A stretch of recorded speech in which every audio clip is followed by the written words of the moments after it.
Africa Live, Africa Plus, nizera ko mumeze neza aho muherereye.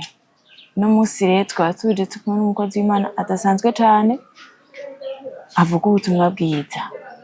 Abantu benshi bakunda kwibaza ati mbega twagakuraho abantu nk'abo batubwira ibintu nk'ivyo. Uno musi rero twamuronse, twamubazaniye, sinza kumuvuga mu izina ariko araza kubibwira.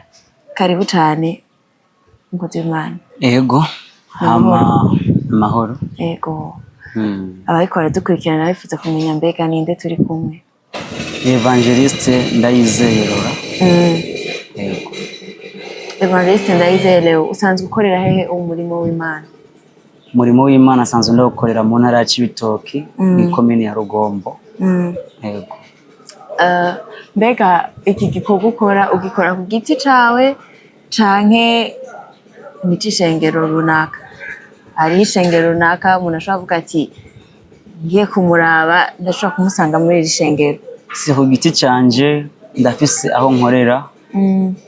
Ndafise aho nkorera, ntabwo ari ku giti canje, ndafise aho nkorera. Ukeneye aho yonsanga harahari, aho nkorera umurimo w'Imana, aho dukorera amasengesho, aho twumvira ubutumwa bwiza bw'Imana harahari. Ni ishengero runaka canke sinzi? Ni ishengero gusa rikiri rito bita Matumaini. Matumaini. Ego. Okay. Hari abantu benshi bakunda kuvuga ati mbega uriko uraraba amashengero bavuga ati hari abatubwira batubesha, hariho abavuga ukuri. Mbega kuri wowe ukuri niki? Ukuri ku jambo ry'Imana. Ubona avuga ati reka nizere ukuri ku jambo ry'Imana. Ukuri wewe. Ukuri ku jambo ry'Imana canke no ku kintu cyose cyose ukuri nuko uvuga ikintu uko cyavuzwe akaba ariko kiri. Niko kuri. Ego, tugiye mu ijambo ry'Imana bariko baravuga ukuri kubera ko hariho abatwigisha ugasanga batwigisha ibitandukanye. Hari abavuga ati jewe bijya bintu sinovyemera. Mbega avuze ati uku kuri mu ijambo ry'Imana guhagaze kuri iri jambo ushoboye kwisunga rino jambo ashobora kumenya ati uku n'ukuri ku jambo ry'Imana vy'ukuri. Rero ngerageje kukwishura kubera abantu ko tugeze turi mu mice itandukanye. Hari umuntu ushobora kumwereka ko kino kintu cera bakakubwira ko cirabura kandi kigaragarira muntu ari we wese ko cera, ariko bakakubwira ko cirabura. Rero ugasanga no kugira ngo ube wo mutahuza ukuri ni kintu runaka ugasanga biragoye.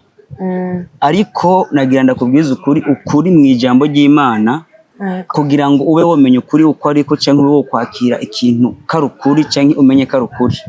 Icambere nuko wakiriye Kristo. Umaze kwakira Kristo sinzi ngene no bikubaza. Umaze kwakira Kristo ashobora kuvuga ati uko niko kuri ku ijambo ry'Imana canke sinzi. Ego. Wisunze nka vyose kugira ngo n'uri karaturaba ashobora kuvuga ati je ibintu nahabivuze nabifisemo amakenga. Abantu babizi nkuko ariko arabivuga ati nitwakira ibintu kumwe. Ariko ni jewe kubganje hariho ijambo ry'Imana ririnze ryandi hariho ukuri kanaka. Nene shaka utubwire ijambo ry'Imana uvuga ati iki kintu kibonye vy'ukuri ashobora kuvuga ati ukuntu kuri mu ijambo ry'Imana. Muri make ikintu coba caratumye wowe uvuga ati jewe vy'ukuri ndabona ko nkwiye kwizera ijambo ry'Imana. Ikintu cy'ukuri mu ijambo ry'Imana gituma canke coba caratumye naje nizeza ijambo ry'Imana ni bitangaza. Mu ijambo ry'Imana kugira ngo ubone ukuri ku ijambo ry'Imana canke wumva umuntu akubwira ku ijambo ry'Imana canke inzira yo gukurikira Imana ari ukuri, nuko aba amaze kubona igitangaza canke ibitangaza byakorewe mu buryo bw'Imana.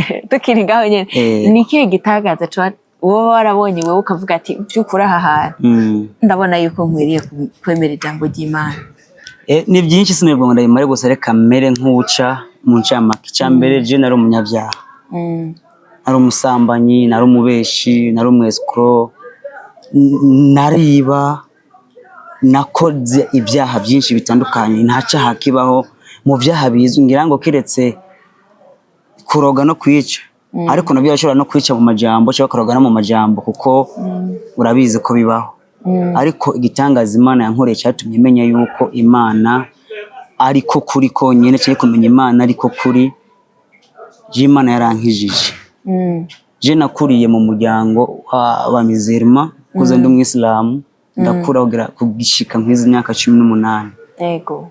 Ico gihe fisi yo myaka naratembereye mba mu Burundi nja mu kindi gihugu. Ndagwara nagize nka accident ngira igisebe. Ngize igisebe, ico gisebe baramvura abaganga kiranka gukira kabisa. Nta gisebe kija ku muti bohindura pasuma inshuro 3. Yego. Kitarumuka nawe urabizi. Ahubwo uko bakura ko pasuma nasanga cyajimwe amashira. Yego. Haza umuntu arambwira ati rero wewe mbonye ibi bintu mbona ntago ari iby'umubiri. Yego. Ibi bintu ni iby'umwuka koko. Atuzoze tugende hariya mu cyumba cy'amasengesho bagusengere. Yego. Cyo gihugu bavuga ururimi rw'Igiswahili. Yego. Ndavuga ati wewe warasaze cyangwa urakomeye.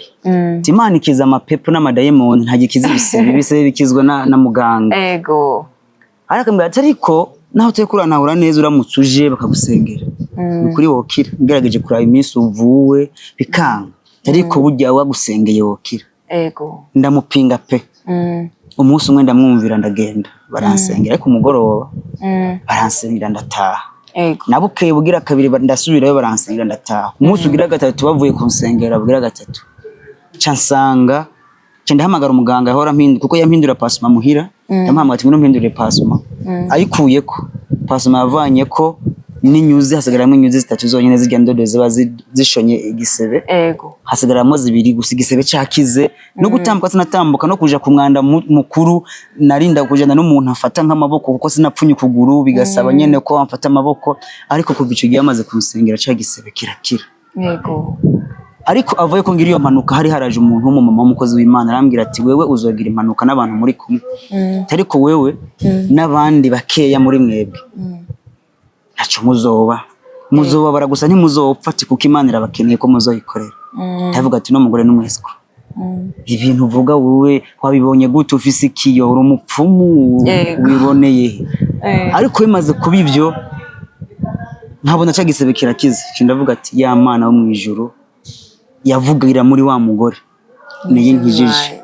Uwo mwanya bikimara kuba candizera rero kukuri mu ijambo ry'Imana kubaho candijana imbere y'umupasiteri yari ahari umurevera pasiteri yari ahari ndafukama ndavuga ati nyatura ko gukizwa ibyaha byose ntabyo novuga mare ti we nyaturira Imana inkize ngirira imbabazi nkizwe nkire inkoresha kushaka.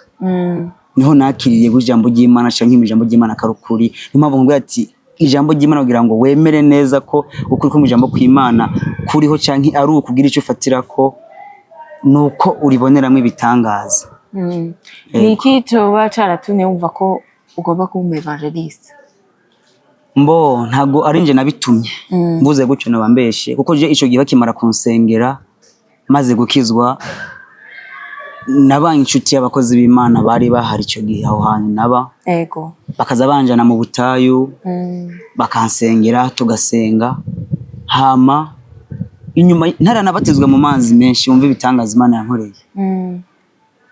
Ijambo ry'Imana rica umukozi w'Imana wayo rinyatura ko notanguza ikorare yo kuririmbira Imana. Ndayitanguza ntabizi ntabimenyereye bimwe by'imiziki nyene byo mu mubiri ariko ndayitanguza Imana igendera nshoboza birakunda. Mu nyuma bansengera mu bakora umurimo w'ubusenzi.